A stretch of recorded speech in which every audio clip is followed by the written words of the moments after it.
Hello, beautiful ladies. Welcome to our group chat.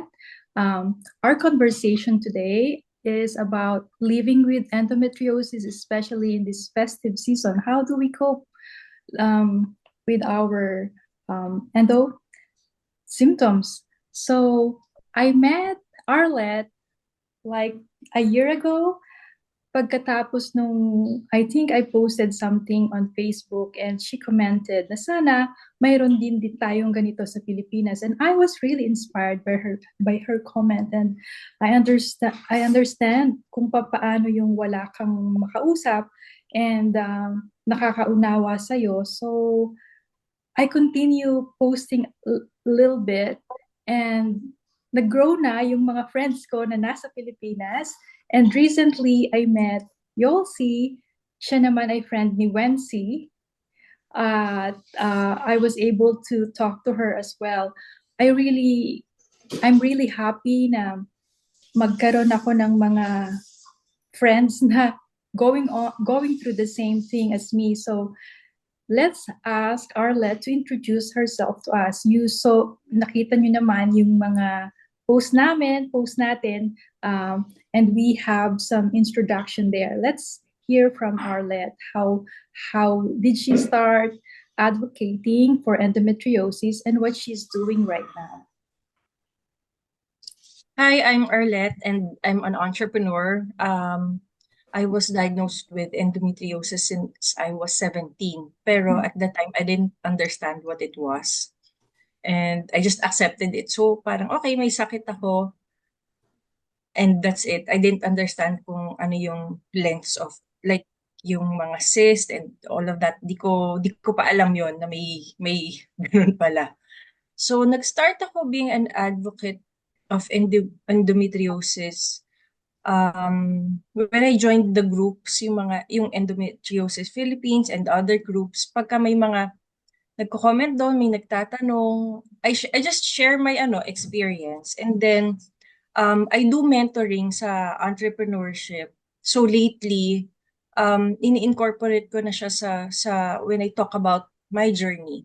Kasi malay natin merong ilan dyan na women na who's going through the same thing. And para din maisip nila na despite having an illness, you can have um, a beautiful life, a career na hindi lang yung sakit yung magde-define sa'yo. Yeah, thank you so much for sharing that. And let's hear also from Yolsi. Dr. Yolsi, ano naman ang experience mo? How is your journey with endo? Kasi yung endometriosis sa medical term at saka sa medical science is nako-note na kasi siya as parang dysmenorrhea lang. So, when the doctor, the OB-GYN na pinuntahan ko last year, kasi last year I wasn't able to work since November. So, simula November last year until now, I just stayed home. So wala talaga like kasi ang work ko is dentist ako. So lagi kaming nakaupo. Mahirap naman maggamot ng nakatayo kasi yung mga procedures namin, lalo na pag sunod-sunod yung patient, syempre, you're operating on the mouth. So, dapat comfortable ka. So, hindi ako makaupo kasi yung pain ko, nag-start siya siguro mga April, pero ang symptoms nung pain ko is minimal pa lang, like mga 5 or 6, tapos meron akong frequent urination. So, ibig sabihin nun sa isang araw, mga siguro 6 to 10 times a day akong nag-urinate. Tapos hanggang sa nag-progress na siya din ng from 5 to 6 na pain, naging 7, 8 na gradual siya last year from April. Tapos yung pag-evacuate ko or yung pag-poop ko is kasabay na nung pagwiwi ko na mga ganon, 6 to 10 times a day. So, paano ko mag-work? Napaka-unhygienic naman na nag-ooperate ako sa mouth kahit pa sabihin na nating naka-gloves ako or guanti. 'di ba ano yun, every now and then magwa-wash ako sa bathroom, babalik ako, tapos hindi na ako makaupo. And I also don't want na yung patient ko would be parang medyo mawi-weirduhan sila na, "Dok, okey ka lang ba?" Like, "Ano nangyayari? Hindi ka naman ganyan dati." So, gano'n yung ka-worse yung experience ko. And aside from that, parang nag-ano na ako talaga, ako na mismo yung nag-renounce na I need to stop working and alam mo yon, like I need to take care of whatever is bothering my body kasi hindi na siya normal. I mean, nung sinabi sa akin na nung OB na parang yun na nga, tapos nung nababasa ko rin siya, parang kinonote lang siya as dysmenorrhea lang. So sabi ko, this is not just a normal dysmenorrhea. Kasi tayo namang mga babae, may nakakaramdaman yan talaga before ng dysmenorrhea, 'di ba? Before magka-period. Pero iba na 'to. Kasi hindi na ako makaupo, hindi na ako makalakad. Tapos I feel that I have, nerve pain din radiating from my spine down to my foot. So, para na rin ako may sciatica. Tapos wiwi ako ng wiwi, poop ako ng poop. So ayun, so dun ako parang naalarma na. Kasi before, like 16 years ago, I also have this symptoms pero ano lang siya, milder. Like nagwiwiwi din ako pero hindi yung ganyan na mga 6 to 10 times a day. So tapos every time naman na nagpapa-test ako before, like mga ayun nga 10 years, 16 years ago, nila, "Oh, normal naman, you don't have ganito." Except sa may myoma ko. Yun yung nakita sa akin before, like 10 to 16 years ago, I have myoma na hanggang 5 centimeters. Pero hindi rin ako, kahit may myoma na ako, hindi naman ako nagpe-pain nung time na yun.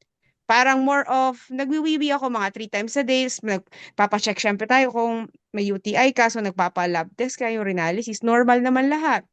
Tapos yung sa poop naman, mga ganun. 3 times a day lang din, hindi naman ganyan na painful. Yun nga, parang kaya pa yung dysmenorrhea nga, down like 10 to 16 years ago. Ganon. Normal dysmenorrhea lang. Tapos yung sa bleeding, ayun pala, yung sa myoma ko, since may 5 centimeters ako, profuse yung bleeding ko na mga 7 days, pero nagsa-stop din naman siya. I mean, hindi naman siya yung after mga 1 month by bleed, hindi. Like, 7 days na malakas. Like, tipong yung napkin natin is yung mga sanitary napkin, siguro mga sa isang araw naka 5 times ako. Pero nagsa-stop siya after 7 days. Pero malakas talaga. As in, buo-buo ganyan. Pero walang sobrang pain. Normal lang na pain. Yung parang dinidysmenorrhea ka nga lang. So, ayan yung journey ko naman dyan sa endometriosis. Hanggang sa yun na nga, last year, tumigil na ako mag-work. Then doon ako binigyan ng mga, alam mo na, series of mga ultrasound, mga CT scan, mga MRI, hanggang sa doon na na-find out na meron akong bowel endometriosis, meron akong ovarian cyst, meron akong myoma, may adenomyoma, may adenomyosis din ako. So, yun. Usually pag may endometriosis ka, papakyawin mo na lahat ng mga parang mga True. parang kapatid niyang like adenomyosis, tapos may myoma. Parang papakyawin Mm-mm. mo na talaga.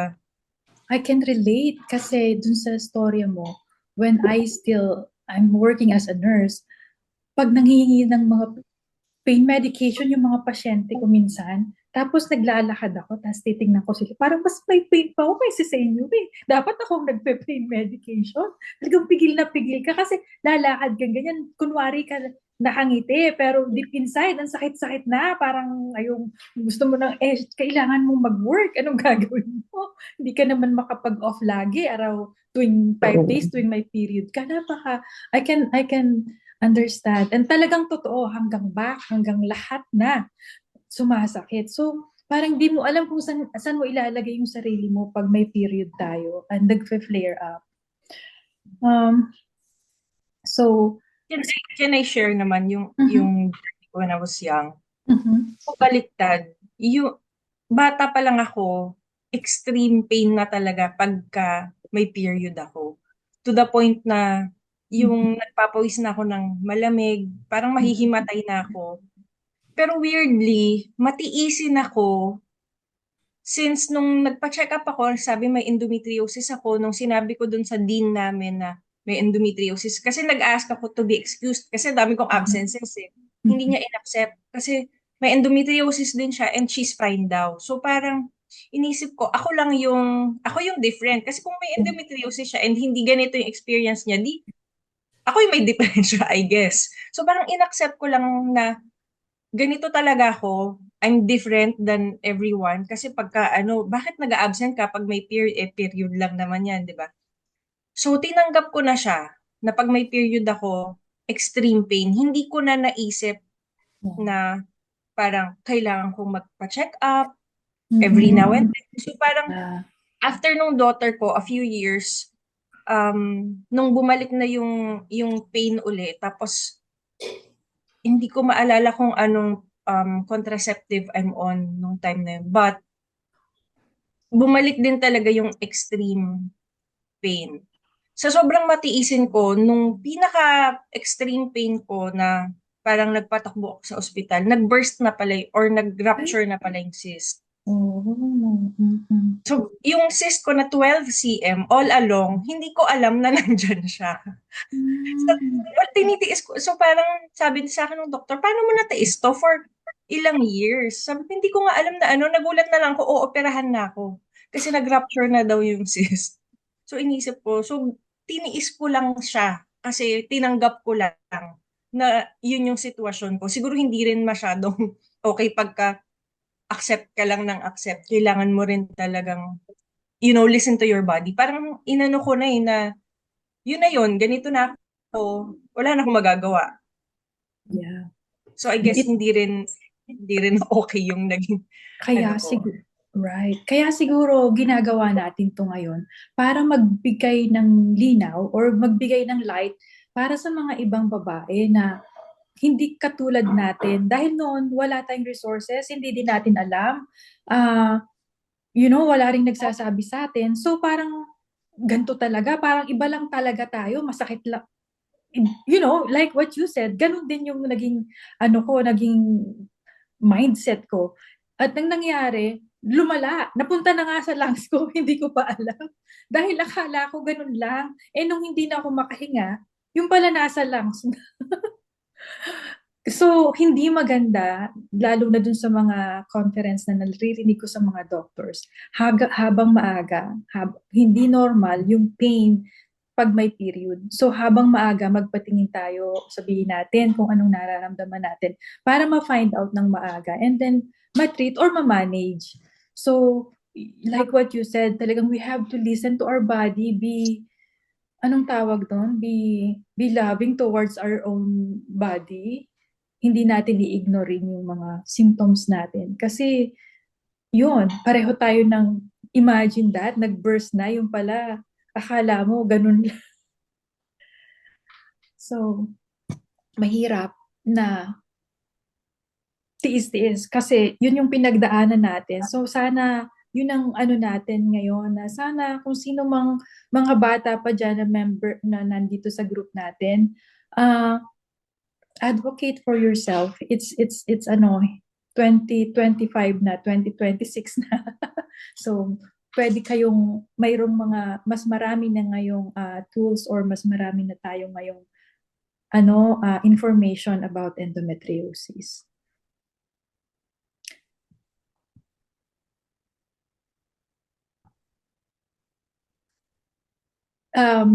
Kumusta naman ang mga experience nyo pag Pasko o magpapasko?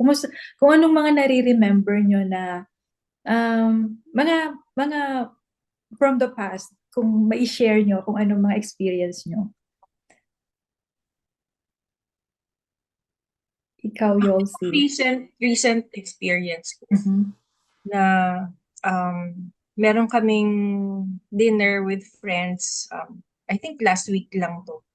And then, syempre dinner and then may wine. So ako naman, I wanted to enjoy the dinner. Tapos napasarap ng kwentuhan, medyo naka 3 glasses ako, I think.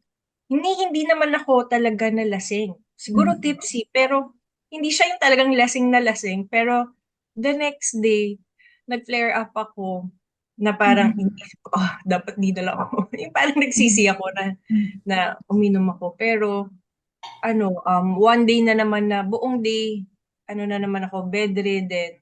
So parang iniisip ko, ganito na yung situation ko. If I decide to drink, kasi bawal naman talaga yung alcohol sa atin, di ba? It triggers yung pain natin. So kung gusto kong uminom, kailangan i-accept ko na next day, wala akong magagawa, wala akong silbi. I will just rest and I have to endure yung pain na kapalit nung pag-inom ko. So inisip ko parang ire-reserve ko yung time or parang yung drinking kung kailan yung parang sa party lang na to. Sa the rest of the parties hindi na ako iinom kasi yun na parang I have to take the good with the bad or the bad with the good. Parang ano na siya, trade-off na siya for me. Yeah.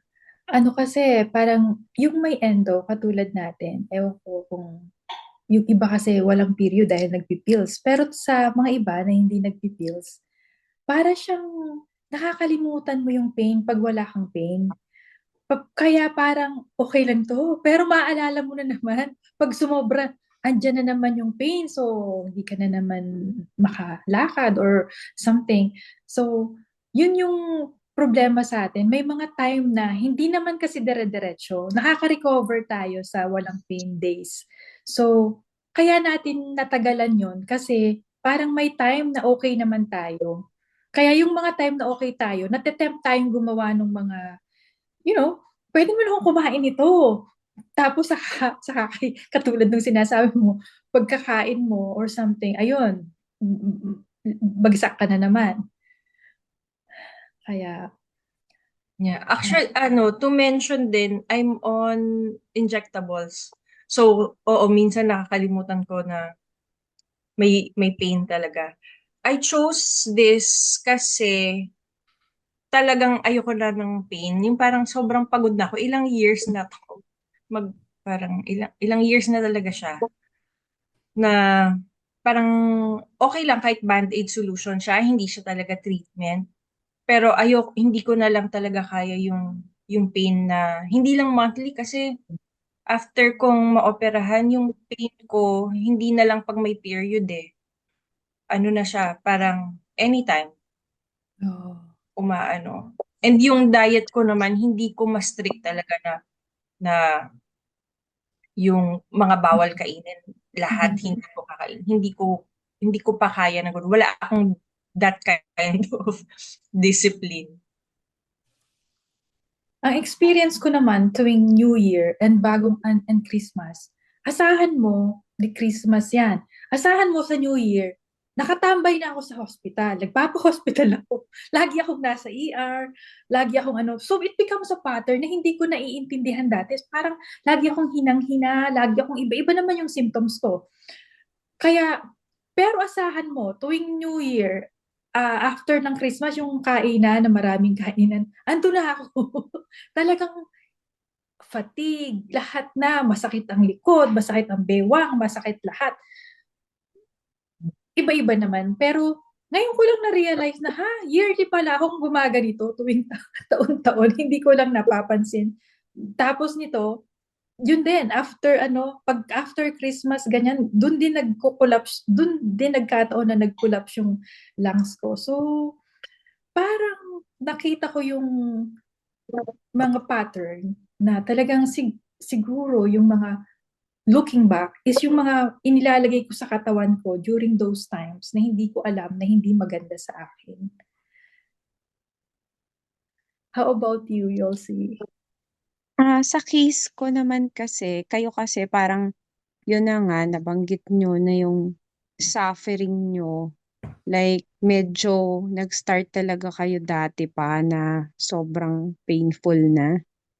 Parang ganun kasi. Yung sa akin kasi, last year lang talaga siya yung sobrang pain na I need to stop working. So, parang last year lang din ako naging conscious na dun sa mga nagiging advice sa akin ng OB na ano ba to, na yung ang specialist siya is ang tawag dito sa Pilipinas ay ano nga bang tawag yung sa OB natin, REI? yung ano nga ang tawag doon, yung hindi endometriosis specialist kasi sa Pilipinas yung isa, Yung yung reproductive endocrinologist? yung OB Ray. Oo, 'Di ba? REI. Yun kasi yun lang kasi parang ang pinupuntahan namin dito kapag tungkol nga sa endometriosis tsaka doon sa mga before kasi ako mapa-join sa group na to, parang nag-join din ako ng ibang mga endometriosis group nga sa Philippines simula nung hindi na ako nag-work. So doon lang ako naging conscious sa mga food allergies, sa mga nababasa ko, sa mga ibang members na nag-share din ng mga story, nagko-comment dun sa ibang group ng endometriosis. So dun lang ako medyo, paano ba, nag-start na linisin yung mga kinakain ko. Like, nung dati naman kasi, since wala naman akong ganong kalalang pain, sabi ko nga sa inyo, mga 3 to 5 na parang before lang magkaroon or after during the menstruation lang. So wala, normal lang talagang ginagawa ko. Tinitiis ko lang yung kaya naman, tolerable naman sa akin.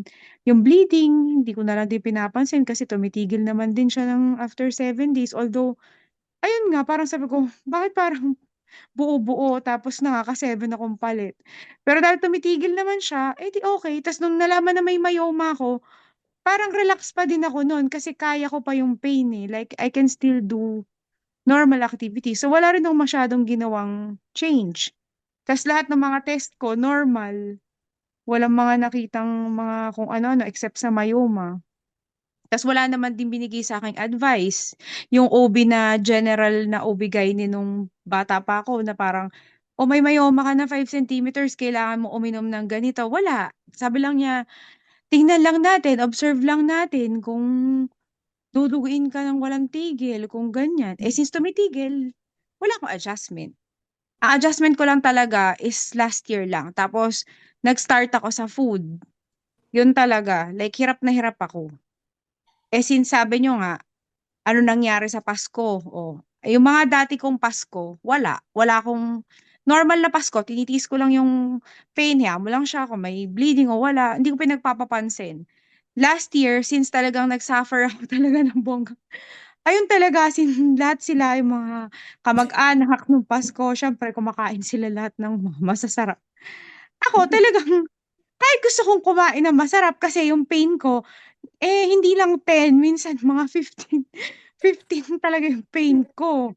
So, parang kahit nakikita ko silang kumakain-kain diyan sa harap ko, sabi niya, "Oh, kumain ka naman." Sabi ko, hindi ko talaga puwedeng kainin 'yan kasi 'pag kinain ko pa 'yan, ano na mangyayari sa akin. So, gano'n talaga ako last year, 'yun. Hmm. Wow. Yeah. So, ayun, yung challenges natin, talagang nakokontrol natin yung sarili natin sa pagkain kasi nga sa pain.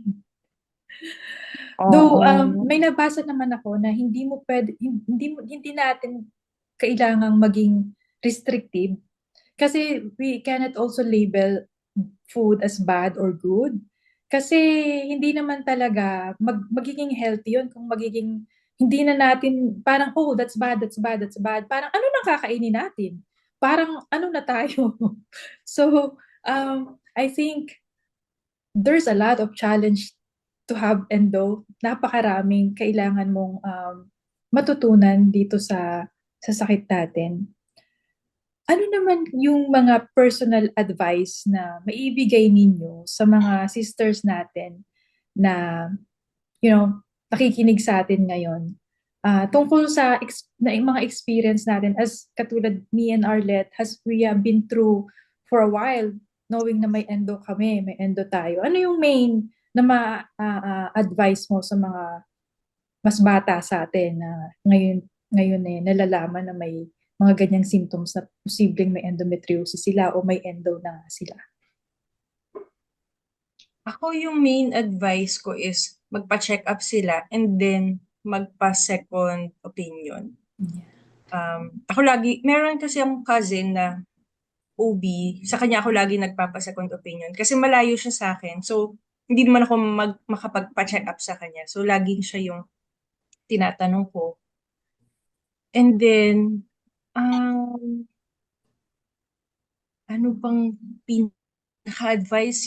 Yung advocacy ko, I think for now, yung when you have endometriosis, parang gusto ko lang sabihin sa kanila na, yun nga, may beauty pa rin ang buhay talaga despite our illness.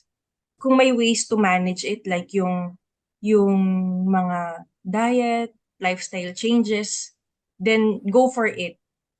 Pero not to the extent na katulad nung sa food, hindi kasi ako, yung daughter ko is a pastry chef, yung husband ko is a chef, yung brother ko home cook. So, masarap talaga sila kumain, eh, hindi talaga pwedeng hindi ko kakainin yung niluluto nila. So, hindi ko kayang i-ano yun, parang i-sacrifice. But yun nga, may trade-off. Kung may pain, edi may pain, tinatanggap ko na lang. Matiisin kasi ako like I mentioned earlier. Parang nasanay na kasi ako sa pain. But anyway, yun, they can still be successful people. They can do the things that they are passionate about.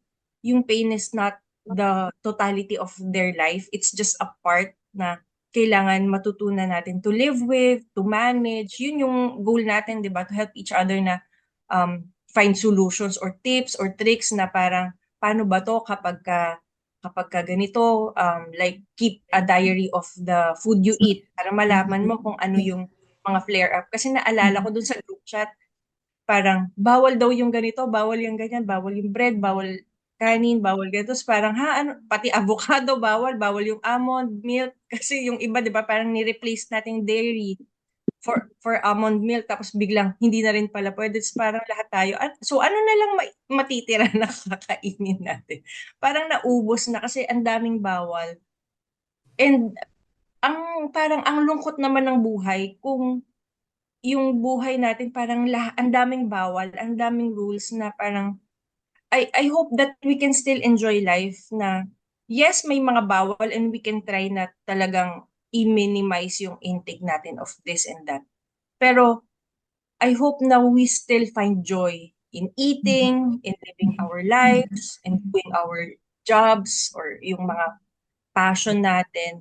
Parang gusto ko lang na parang ma-feel ng lahat or ma-realize ng lahat na there is still happiness and joy despite this illness. Na parang kaya natin, gawa natin ng paraan, parang hanapan natin ng ways for us to live na parang with minimal pain kung if that's possible. 'Di ba?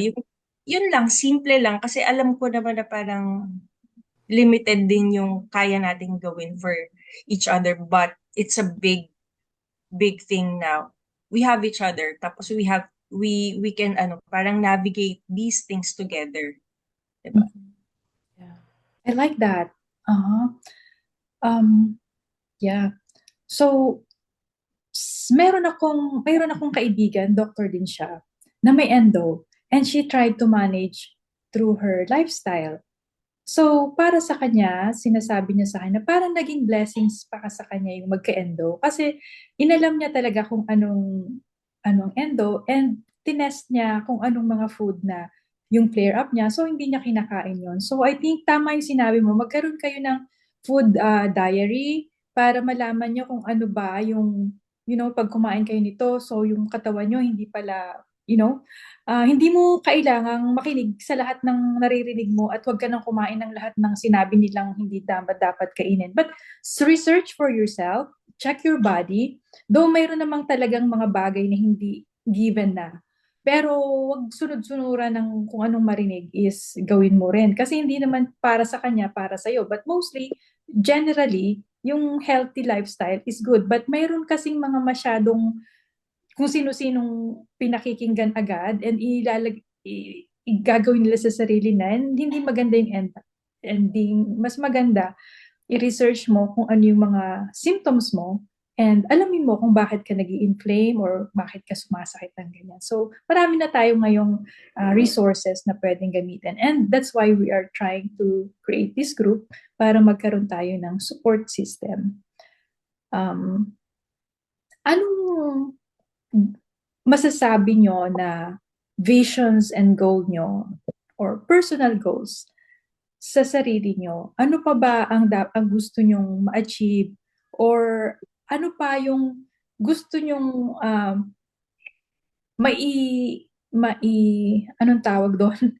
Mai-contribute dito sa mundo o dito sa field na lang ng mga katulad natin na may endo.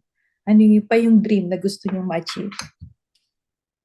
Siguro sa case ko, since last year nga talaga yung kasagsagan ng mga sintomas ko na malala talaga, na I have to stop my daily routine. Tas kailangan kong i-heal yung body ko. Kasi it's also my, paano ba? It's also my hibernation period.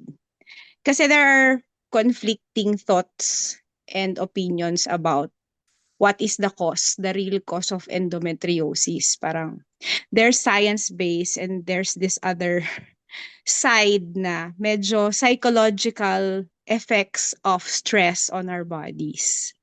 So, these are not proven. Even naman yung medical science, all of them are just theories pa lang. Wala talagang nagsasabi pa na itong totoong cause, itong soul cause. Lahat ng mababasa nyo, mga theories na, yon yung mga retrograde menstruation, yung kesyo bumabalik yung mens natin, imbis na lumabas, bumabalik siya palikod, nag-i-implant nga siya sa pelvis, in the form of nodules, nagiging endometrioma or yung ovarian cyst. Tapos may another, nagta-travel daw papunta sa lymphatic system, papunta kaya nagkakaroon ng mga nodules din sa lungs, sa diaphragm, hanggang nose and brain. So may mga ganon na mga lumalabas sa mga cases sa research. Pero wala pa talagang concrete na ito ang rason kung bakit nagkaka-endometriosis. May immune factor, may allergy, may mga ano pa ba, may mga kakambal na mga disease na may pagka-autoimmune daw, ganyan. So, yun yung sa medical science. Yung kabila naman is may nagsasabi na ito daw ay mga bottled up stress natin over the years. Kaya daw tayo nagkaroon ng mga bukol-bukol. Whether it's benign in the form of nodules or mga endometriosis nodules na yan, or yung iba nga, yung sa kabilang side naman, yung mga cancer cells daw na yan, at mga cysts at mga mas ganyan, is mga bottled up emotions daw yan na na-accumulate over the years, kaya tayo nagkaroon ng ganito na nag-manifest na. So may mga ganong, mga, mga ganong opinion, mga thoughts. Ako, ang gusto ko lang sabihin, nung nag-hibernate ako, since kailangan ko din talaga, nakatulong din talaga sa akin yung calmness. Kasi, di ba, you were talking about yung sa diet, parang you were sharing na, i-ano nyo yung mga diary, kung ano yung mga allergy, kung ano yung medyo nagpapa-aggravate ng mga symptoms nyo. Sa case ko, naging masunurin talaga ako sa diet kasi nagpa-test ako because yung doctor ko nga, and by the way, yung first doctor ko kasi is siya yung parang naunang mag-robotic na ano dito, endometriosis na surgery, si Dr. Singson. If you heard about her, she was the first one to do robotic surgery dito sa St. Luke. So, namatay na siya. She passed away. So, I was very sad when that happened. Kasi, sabi ko, when worst case scenario, na kailangan ko talagang magpa-opera kasi hindi ko na kaya yung pain kasi hindi na nga ako makalakad, hindi na ako makapag-work, hindi na ako makapag-enjoy, nakahiga ako. Siya yung doctor na kahit walang endometriosis specialist dito, sa kanya ako magpapagawa. 'Di ba? Tapos namatay pa siya because she was diagnosed to have a rare brain cancer. So, in a matter of parang 3 months. Kaka-start ko palang mag-ano sa kanya lahat. Like, yung mga test ni Ran niya. Hanggang sa napatransfer ako sa panibagong ovary. But anyway, ayun nga. So, siya kasi, gusto ko lang din i-share yung how positive she was with me. When I first stepped into her office, ang sabi lang niya sa akin, yes, oo, sige, meron kang ganyan. Pero lagi niyang, para kasing, yung nervous system kasi natin napaka-powerful eh. Yun lang din yung gusto kong sabihin sa inyo. Hindi natin syempre mapipigilan yung mga symptoms na may masakit, talaga may pain, may pain. Pero nung nag-hibernate ako, nakuha ko yung gustong sabihin sa akin ng ovary ko na yon na malaki rin yung contribution sa endometriosis dito sa Pilipinas, pero she passed away na nga. Na parang every time na pupunta ako, kahit sobra ako may pain, lagi niya akong parang ini-input niya sa brain ko na, o sige, medical management lang yung gagawin kasi walang treatment, pero mawawala yan. So napakalaking bagay na yung makakausap mo din, exudes positivity, kahit na parang alam mo na hindi ka na makalakad, pero ipapasok pa rin niya sa isip mo na mawawala yan. Hindi ka forever magiging ganyan. Makakahanap din tayo ng babagay na solusyon sa'yo. Kasi there are so many group chats din na parang, ay, wag ka magpaturok ng ganito. Ay, wag kang uminom ng ganyan kasi hindi yan compatible. Iba yung synthetic na progesterone, iba yung... Although totoo naman nga na yung science is ganun yung sinasabi, pero kasi if lahat din is iba-block mo, hindi mo rin itatry, limited nga yung science eh.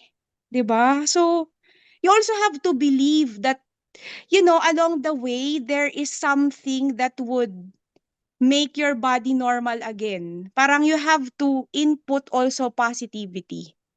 Hindi pwede na parang, oh, kasi yung ganito daw na treatment iba-iba naman nga kasi yung response ng katawan natin. I mean, what might not work for her might work for you. So, let's just be kind to each other na wag yung parang porky masama lang yung experience mo doon, sasabihin mo na sa kapwa endo sisters mo. Hindi na yun mag-work sa'yo, ganun. Hindi kasi, wala nga kasing makakapagsabi since limited pa yung talagang reason ba't nagkaka-endometriosis. So parang, let's just be kind na parang, o sige, try mo. Di pag hindi nag-work, di shift ulit ng panibagong option. Kahit naman yung surgery, there's no guarantee naman din talaga na pagka nagka-surgical excision ka, hindi na siya pwedeng maulit. So, depende pa rin sa sintomas mo. 'Di ba? Like, depende pa rin kung magre-recur siya. So, napakalaking bagay sa akin yun na parang, yun nga, yung doctor na nag-pass away, parang lagi niya sinasabi sa akin, ano ka ba? Yung iba nga dito parang kailangan pa namin mag-IVF para, nabubuntis pa nga sila. Ikaw nga wala ka pang problemang ganon. Magagawa natin yan ng paraan. Basta kailangan lang mag-follow up ka. So, napaka-importante no na wag niyong i-block yung mga channels ng medical management. Kasi right now, nung una, nung nababasa ko rin sa GC na, ayun daw IUD, Mirena daw ganan, madidislocate daw yan daw lilipat sa ibang... di ba sabi ko, wala nga treatment kung hindi ko nga susubukan, paano ko malalaman? Kung babagay sa katawan ko. I tried. And I have faith na gagana to. O ngayon, okay naman ako. Although nagpe-pain ako, pero gaya nga nasabi nyo, hindi naman siya lagi na. Parang dadating yung time, makaka-adjust din yung body mo. So yun lang. Parang kung sa food, yun naman yung ano nyo na wag bawalin lahat yung food, which is totoo naman kasi ano pa nga kakainin mo kung lahat na lang talaga bawal, 'di ba? So ako ganun din ako, yung medical management since limited yung science, I mean hindi naman pare-pareho So kung saan din umokay yung katawan mo, di go for it. Tsaka when you're trying something, wag mong iisipin na hindi agad yan gagana sa'yo. Para maging positive ka, maging open ka, be open. Yun lang. Yeah. I agree. Kaya din na-mention ko kanina na yung choice ko na magpa-injectable, it's really because ayoko na ng pain. And alam ko naman na anything you put inside your body na hindi natural, may side effects. For injectable, ang alam ko, yung bone density mo may negative effect siya sa bone, pero sinusupplement ko na lang ng calcium. Parang ganun. So, kasi ito yung available, di ba? Yes. Yeah. And talaga, ang nagro-rule sa ating katawan ay yung mind. So, yung brain natin has a big factor, yung mindset natin. So, kung anong sinabi natin o narinig natin na pinanamwalaan natin, yun yung malaki ang impact sa paggalaw natin sa everyday life. Kasi, kaya napakaganda na may positive motivation tayong maririnig sa group. Kaya minsan, katulad nung meron akong kaibigan na um, isang lagi rin siyang nagsasuffer sa lung problem. Sabi niya pag pumupunta siya sa mga group, parang ang lungkot-lungkot. Pero sana mayroong group na masaya naman, may hope. Kasi yun yung kailangan natin, lalo na kung nagsasuffer ka, tapos maririnig mo pa ganito. So maganda yung positivity ang ilagay natin na there is there is pain but there's gain on some pain, let's turn it around and mayroon pa rin joy, mayroon pa rin hope. So I think yun yung pinakang goal natin, sa akin, na as a group, na we are here together, uh, to complement each other, to say, oh, this might work, to suggest, but we don't judge each other kung anong choices na Yes, ginagawa yun ng yung tamang isa-isa. term. You don't judge. Kasi Yeah. lahat na tayo naghihirap eh. Like we have different kinds of, experiences. So parang wag na lang tayo maging harsh sa isa't isa. Like, Yeah. ganun. Yeah. And then napakaganda na may alam ka na may community. Dahil alam mo, makausap kayo nga, makausap ko pa lang kayo, or maybe may makausap pa din kayo na may endo. Oh, parang alam mo yung pinagdadaanan din nila, somehow they understand you. Nung first time kong makarating sa New York, na isang hall, isang room na puro may endo, parang wow, I'm home. Kasi ito yung mga taong nakakaintindi sa akin. Parang I'm home already. Parang thanks God. For a long time, mag-isa lang ako, naglalakad, hindi ko alam kung sino makakaintindi sa akin. So kahit na yung may group tayong ganito, it's a big thing. Kaya siguro dumadami yung naghahanap and ina-accept ko na sino to. Narinig nila or may mga in-invite tayo na gustong matuto or makiupag-usap, mag-compare notes, or but the biggest thing is to be positive, to increase, to spread positivity. And yun, at siguro ang pinakamagandang Christmas blessing every Christmas na festive season, may blessing.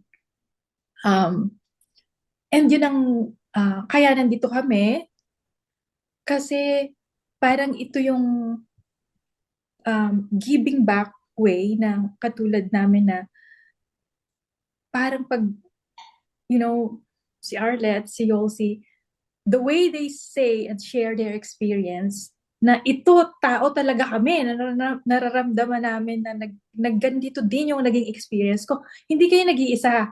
Kung nararamdaman nyo yung mga ganitong symptoms, mayroon ding nagdaan ng ganyan. And hindi kayo nag-iisa, na pwede nyo pa rin, you can still turn it into gain. Like Arlette, she is exceeding on her career, or the talents that she had. So find what joy you have and continue doing it. So yeah, anong dream mo para dito sa ating mga ginagawang to, Arlette? Siguro yung ultimate dream ko is magkaroon tayo ng conversation with the government side. Ewan ko, long shot talaga to. Kasi look Ultimate at dream what's na. happening in the country now. Pero, di ba, sana may mga parang assistance or batas or some sort of parang help na mabibigay sa atin. Siguro unang-una yung sa PWD, kasi hindi lahat ng LGU ina-accept yung endometriosis as a disability. So iba-iba. Siguro kahit magkaroon ng batas or I don't know kung anong tawag doon, pero na i-accept na nila in general yung endometriosis. Kasi sa totoo lang, magasto sa painkiller pa lang dahil suki tayo ng painkiller. Yung konting discount, it's a huge help sa atin, sa mga may sakit. 'Di ba? So yun, at least parang on a policy level or yung level ng government assistance, may maabot tayo doon na conversation para mag-benefit lahat.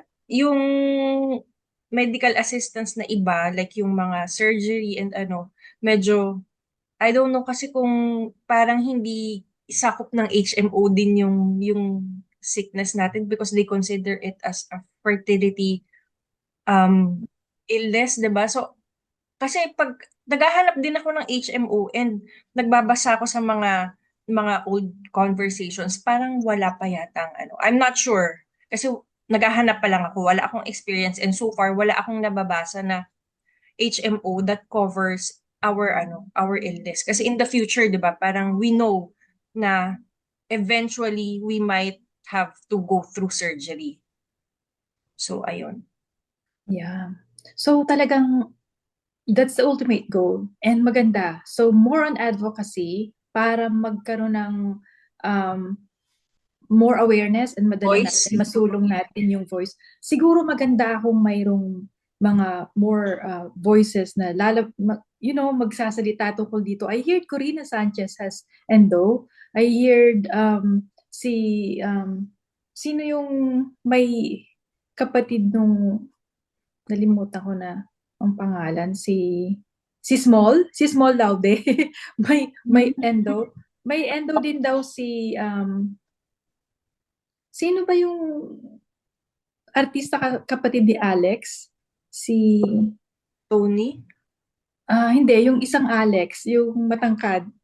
Italian. Ano mga nalimutan ko nung Alessandra? Ano pangalan nun? Okay. So may Oo. mga endo din sila. Sana mayroong may mga celebrity or whatever na at least marami silang following na mag-advocate sana. We have a long way to go sa Pilipinas, pero yung sa surgery, talagang kahit dito sa US, hindi siya covered ng ng insurance. They have yung surgery, excision surgery, they are like private practices na napakamahal kung ibabayaran mo at wala kang insurance man lang. So, yun ang pangarap ko naman na magkaroon tayo ng mga doctor sa Pilipinas na may experience or expertise ng excision para talagang hindi naman yung mga surgery na pabalik-balik. Kasi nagkaroon ako ng excision surgery and ramdam ko na talagang nawala yung pain.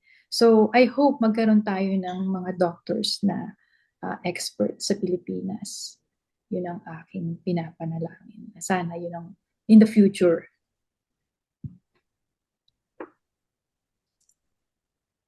Ikaw naman, Yolsi. Ako kasi during my hiatus last year, parang yun na nga, since nag-agree ka naman, you're also, in the medical field, you're a nurse, so you know how powerful the mind is. So siguro ako more of gusto ko talaga na i-strengthen yung ganon, yung parang parang kailangan natin na aside from mag-advocate nga dun sa government, yung support system talaga. Like, kailangan natin na i-support yung bawat isa na don't give up. And I mean, if science is limited, di ba? Parang there's still somebody who's not limited, and that's God. So, yung part na yon is napakalaking factor ng healing sa akin. Not only for my physical body. Kasi kahit sinasabi nga ng endometriosis nga daw is hindi daw connected yan sa mga stress. Ako kasi naniwala ako doon. Kasi when I stopped working, I was able to process all, negative energies that are stored in my body.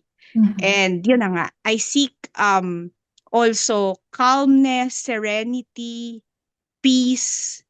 Kasi I'm also a very busy person when I was, in my practice. So, doon ko na-realize na kailangan din natin ng calmness, ng saktong, alam mo yon, kailangan mo din mag-relax. Hindi ka pwedeng, so yun yung advocacy din na gusto kong i-air. Like, life is not only about work. Yes. Kasi magmamanifest din sa katawan mo yun.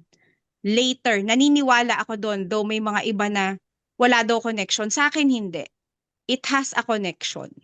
If you are always stressed, if wala kang time for relaxation, I mean, it will also do harm to your body.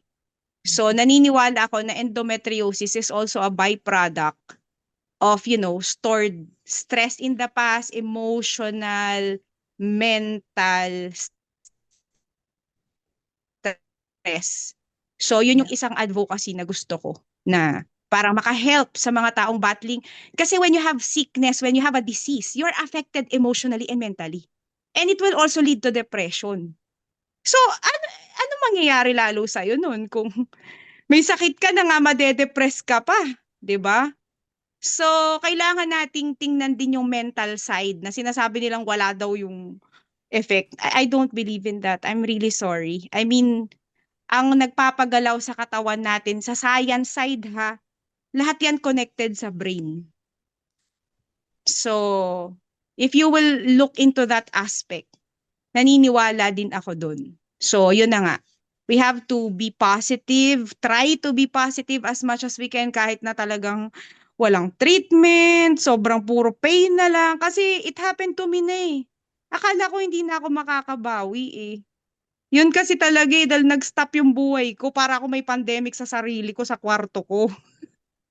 Tas lahat kayo, di ba? Parang nakikita ko, umaandar yung mga buhay nila. Paano na ako? Eh, hindi naman ako sanay din na parang walang ginagawa.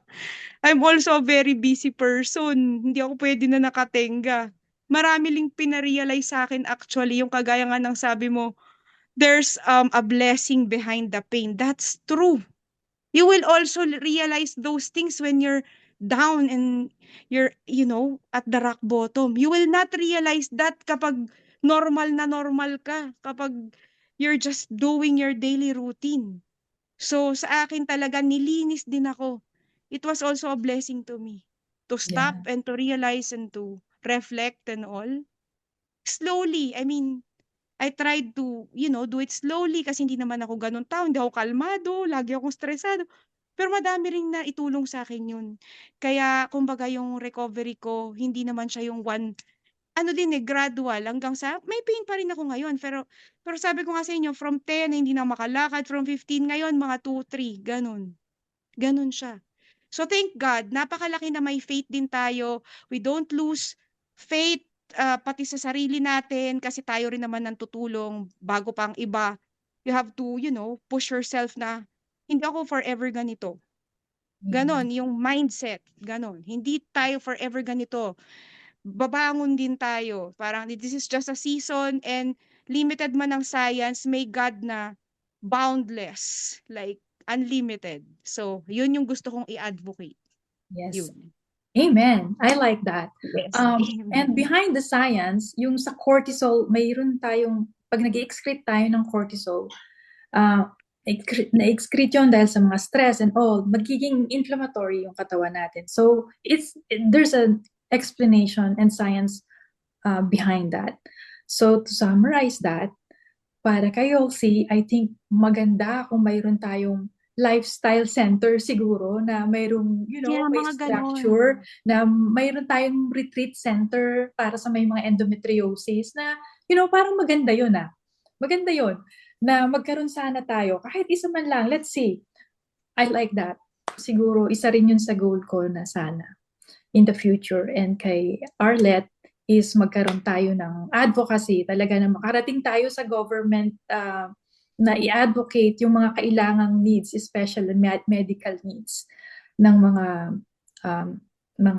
may endo. And sa akin, makapag-train tayo ng talagang mga specialist. So sana lahat ng to is magkaroon, sabi nga, if you can imagine, you can have it. I mean, narinig ko yan si Melanie Perkins, yung may-ari ng CEO ng Canva. If you can imagine it, you can do it. So look what she attained now. So if we can imagine it, we can do it. And thank you for watching us, and thank you so much, Yolsi and Arlette. It's very inspiring.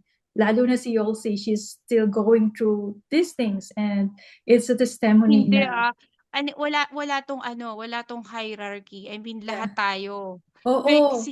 Kayo nga yung mga pinagdaanan nyo, my gosh, na emergency surgery kayo. Kung hindi pa ako umabot sa ganun, di ba? Sana wag So, naman. yun na nga eh. Oo. Yun. And yeah, thank you. Thank you so much for watching our conversation, and sana marami pang sumunod na episode natin. And makapag-invite pa tayo ng mas marami na makakapag-share din ng kanilang mga experience. Thank you. Thank you. I can cut the record pero mamaya pa tayo alis.